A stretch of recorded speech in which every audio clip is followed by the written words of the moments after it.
So it said it was supposed to be partly cloudy. That looks like fully cloudy.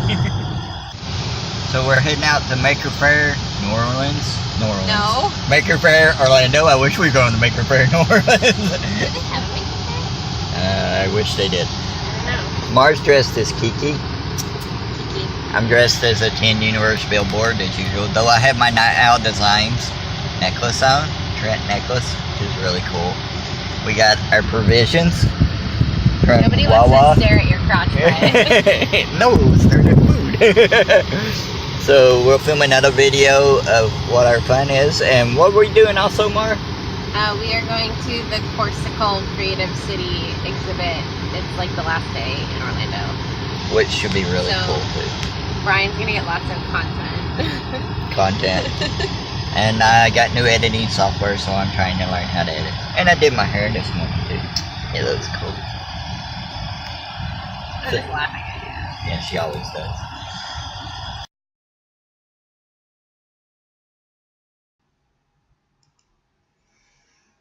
Once a year, well, maybe twice a year, well, lots of times during the year, we go to events called Makerfaire, which are really cool. They're nerdy and fun and technologically cool, and there's battle bots, and there's like tons of stuff there. I mean, people go dressed as cosplay, and people go for educational purposes. But making is about a pushback against, I think, the world we live in a lot of different ways. A lot of people look at making as a pushback against over industrialization. I don't really think it's a. I think it's a pushback against like the destruction. I've always seen my creation as a pushback against the things that hurt me in my life, especially being a really sick kid. I think in today's world where we have a lot of uncertainty about freedom and how much freedom we're going to have left, I think that tech in making culture has been a good thing. I mean, it basically started with the internet in a lot of ways, and that's great. Because making, here's another thing, making is more than just making robots, even though it's great. It's more than just making stuff to sell on Etsy, even though that's great. Making is just about creating. It's about every person creating, because when you set it up to be this one big thing, then you're showing your privilege of thinking it's only one big thing. Making is about small things, like it's about drawing, it's about cooking, it's about sewing, it's about every piece of artwork that you could create in this world. If you can create, then you're fighting. Creation is resistance. Creation is the battle, is joining the battle. I look at Maker Faire and the maker culture as something that's really cool. Like, when we go to these events, like I said, once, twice, 3, 4 times a year, whatever we can find one. We just came back from Maker Faire Orlando recently, and we go to Maker Faire Miami. We go to lots of Maker Fairs if we can find them. And not only that, but crafting events we love. And it's because you see somebody make it. Now, what we have to do as a culture of creators is make sure we do not leave anyone out of this. When people say that creation is something that only a unique shine dome from above people can do, that's bullshit. There's grades of people that are better at certain kinds of creation than others, but there's people who are fine with that. You know, I don't look at my work as ever being something where I'm going to be working in Hollywood. I've never thought of it that way, and when I did, it was when I was the most miserable in my life when it comes to creation. We can't let people fool us, and we can't fall into that trap of pushing other people into that thing of where making and creation has to be something that's big and it's commercial.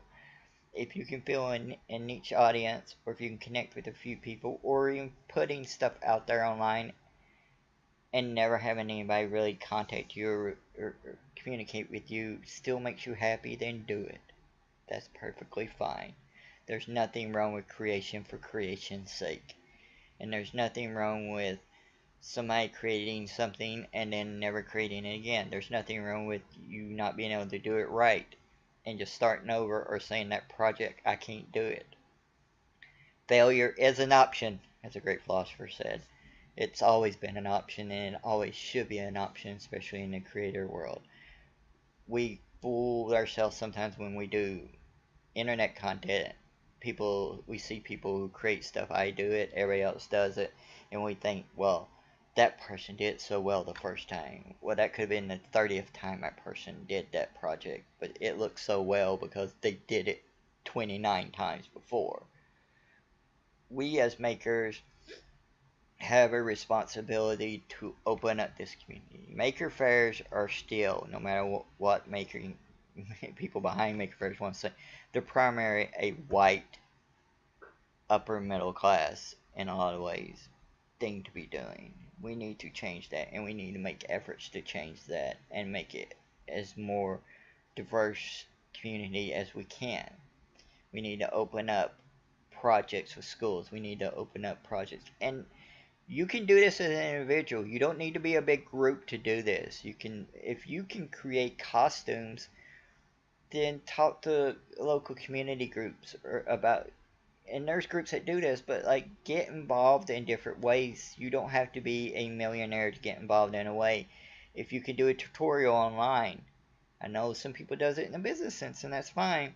But if you can do a tutorial to help out people who are just starting out, then help them out. Don't ever fucking forget that you did this for the first time at some point and you probably weren't the greatest at it, okay? So anytime you can help out other people, then do it. Always be there to help out other people so they can get into it. This is not a competition of who can be the best at making this or that. You know, if you want to say the Maker Faire community is about making, then you can't isolate that community. You're lying if you say it's about the making, if you make it only about your privileged group that you live in. You're lying saying making is about something beyond commercialism if the only way you'll present your work or help others with their work is in a commercial way.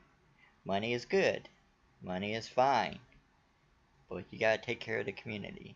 And I think it does it by looking at yourself inward. Privilege and acknowledging your own privilege is about that. And Maker Faire is such a glorious thing, but I think it is kind of a shining light there. You can draw that circle around it and say this is a very privileged thing, like I said before, and we gotta acknowledge it. Or it's going to fall into the trap of becoming a very elitist thing. Privilege is not necessarily a bad thing for the individual person or group. But if you don't acknowledge that privilege and you let that privilege just expand and expand and expand, it's going to become a very elitist thing. And then it's going to die. It's going to become a cancer to itself. So just remember that. That's my rant during this video that I was supposed to release last year, but I didn't because I'm just learning to edit a little bit. So, see y'all later.